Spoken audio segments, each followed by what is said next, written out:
Oi, gente, paz, quanto tempo, né? Hoje eu quero declarar que você vai sair daqui desse vídeo declarando vida, amém? E é sobre o impacto que as palavras têm que a gente vai discutir hoje. E se você ainda não viu, aqui no meu canal do YouTube, eu já subi um vídeo falando sobre o poder das palavras, que eu vou deixar aqui pra vocês no link da descrição ou aqui em cima do card, não sei onde vai aparecer, para que vocês possam dar uma olhadinha, né? E nesse dia eu quero refletir com vocês, porque isso veio de um devocional que eu li hoje e vocês podem encontrar esse no aplicativo Bíblia.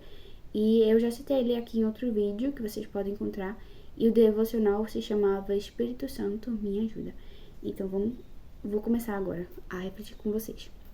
Antes de ler o devocional, eu gosto de ver os versículos base e os de hoje são em Provérbios 18:21, que diz assim: a língua tem poder sobre a vida e sobre a morte, e os que gostam de usá-la comerão do seu fruto. E o Salmos 19:14, que as palavras da minha boca e a meditação do meu coração sejam agradáveis a ti, Senhor, minha rocha e meu resgatador.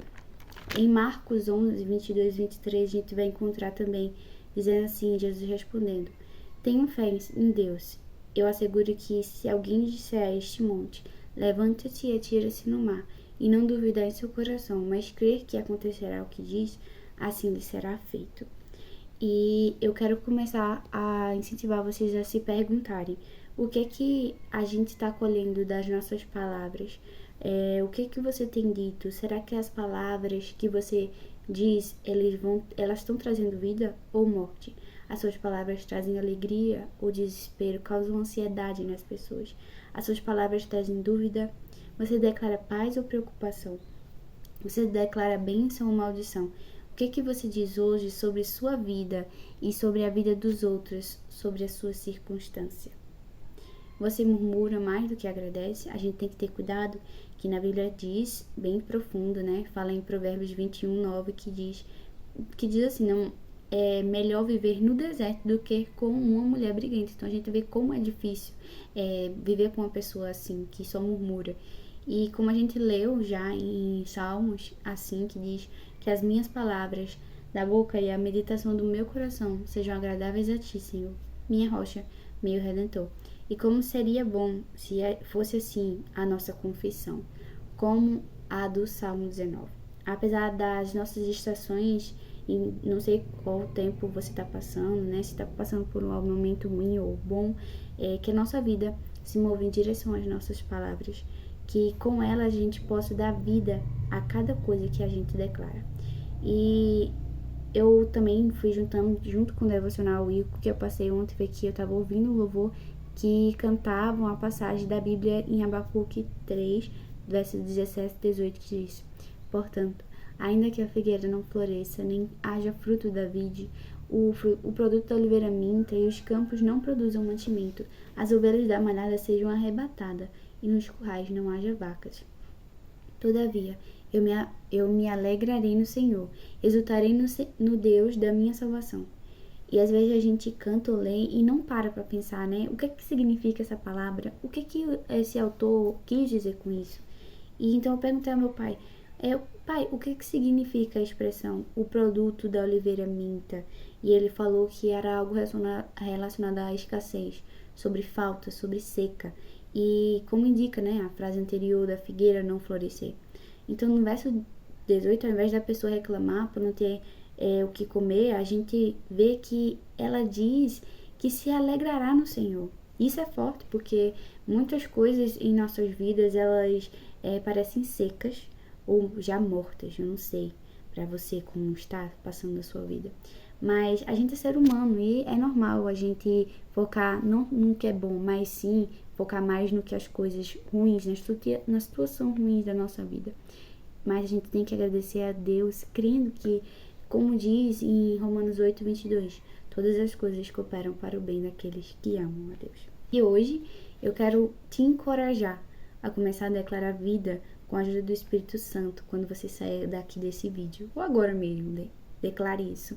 E o Espírito Santo, ele vai ajudar você quando você virar essa chave na sua cabeça. Você vai mudar as palavras negativas para uma confissão de vida sobre seu casamento, sobre suas finanças, sobre seus filhos, sobre toda doença. Você vai declarar vida nessas áreas. E a gente tem que fazer isso, declarar a vida. E deixar as palavras de derrota e combater o negativo. E em Marcos 11, 22 e 23 que a gente leu, Jesus nos desafiou a falar com a montanha e não sobre a montanha. O Senhor, Ele quer mudar a nossa situação. A montanha são os problemas, então que a gente enfrente eles. Mas cabe a gente assumir a responsabilidade de fazer a parte da gente. Cabe a gente falar de maneira positiva, porque há uma conexão entre o que dizemos e o que Deus faz. Às vezes a gente não entende o seu agir, mas a gente não precisa entender de imediato, né? Que a gente já leu em Romanos 8, 28, que a gente vai saber.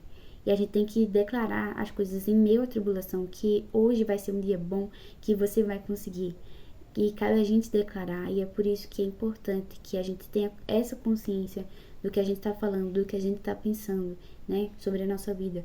Porque pode ser que às vezes a gente pode estar declarando coisa maldição e a gente vai assim, nossa, como eu sou burra. Não pense assim. Pense que eu preciso estudar mais. Nossa, eu preciso isso, mas não declare que você é, né? Porque a gente planta no mundo espiritual com as nossas palavras. E hoje, Deus te chama para ser luz no meio da escuridão. Já tem muita coisa ruim acontecendo no mundo.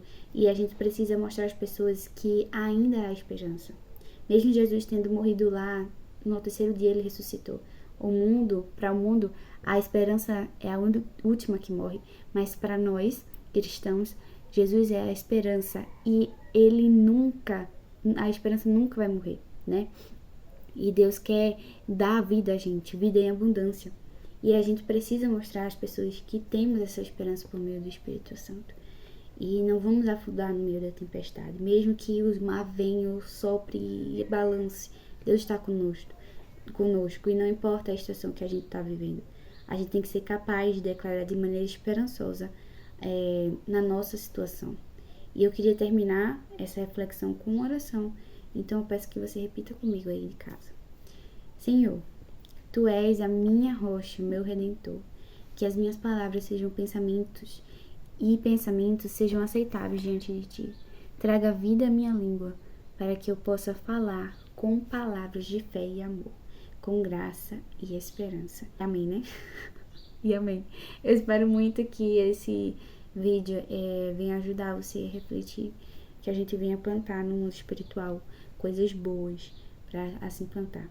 Porque não tem como eu passar a minha vida toda reclamando e querer que eu receba a bondade. Eu escutei uma frase que dizendo gentileza gera gentileza. E isso é muito, muito interessante, porque conversa com outros dizeres, né? Que é como um abismo chama outro abismo. E isso é verdade. Se você planta uma coisa boa, é certo que talvez não imediato, mas lá na frente você vai colher coisa boa, né? Ou se você tá ali passando por uma situação ruim e ao invés de você pensar numa solução, você fica pensando em mais coisa ruim. Você fica pensando que vai dar mais errado. Então, consequentemente, possa sim dar errado por conta desse seu pessimismo. O otimismo não é uma coisa fácil para algumas pessoas que têm tendência a pensamentos ruins, mas com a ajuda de Jesus, com a ajuda de Deus, a gente vai conseguir enfrentar. E é por isso que a gente tem que estar sempre, na palavra, ouvindo a palavra, procurando se alimentar dela. E é isso, gente. Tchau, até a próxima, que Deus abençoe.